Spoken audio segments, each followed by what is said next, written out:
चिमूर तालुक्यातील बरडघाट, पांढरपवणी आणि झरी येथील ग्रामस्थांनी वन विभाग बफर झोनकडे वारंवार निवेदन देऊनही समस्यांकडे दुर्लक्ष होत असल्याचा आरोप केला आहे।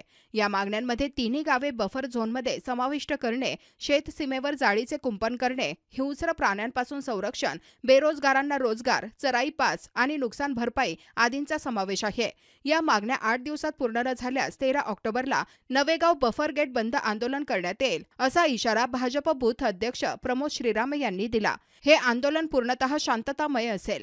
या संदर्भातील निवेदन वन परिक्षेत्र अधिकारी भारती राऊत यांना देण्यात आले असून प्रतिलिपी राज्याचे वनमंत्री गणेश नाईक यांनाही देण्यात आली आहे।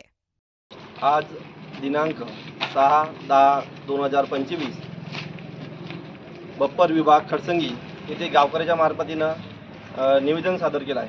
वारंवार वन विभागाला व शासनाला आम्ही निवेदन देत आहोत 10 वर्षापूर्वीपासून, पण शासन याच्याकडे दुर्लक्ष करत आहे।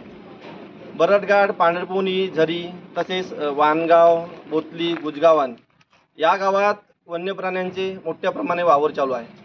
तर आमच्या प्रामुख्याने 3 गावांच्या अशा मागण्या आहेत की बरडघाट, पांढरपवणी, झरी बप्परमध्ये समाविष्ट करण्यात यावे। त्यानंतर बप्पर गावातील जे बरडघाट, पांढरपवणी, झरी या गावातील जे जंगललगत शेती आहे याच्या शेतीभोवताल पूर्ण जाळीचे कंपाऊंड करून द्यावे। जे वन्य प्राण्यांच्या हानीमुळे जे शेतपीक नुकसान याची शेती पडीत आहे, प्रति एकर 50,000 रुपये त्यांना मोबदला द्यावे ठेक्या पद्धतीने घेऊन।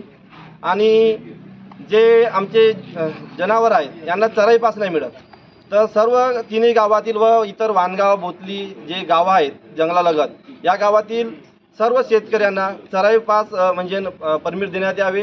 त्यानंतर स्थानिक जे बेरोजगार आहेत बरडघाट, पांढरपवणी, झरी व जंगललगत जे गावं आहेत या गावातील सर्व युवकांना गाईड म्हणून त्याची नियुक्ती करण्यात यावी। तसेच जिप्सी घेण्यास परवानगी देण्यात यावी व जे वन्यप्राणी यांचे तात्काळ बंदोबस्त करून आमच्या जे गावं आहेत म्हणजे जंगललगत या शेतकऱ्यांना न्याय मिळवून देण्यात यावा। द टुडे मराठी प्रतिनिधी प्रमोद राऊत, चिमूर।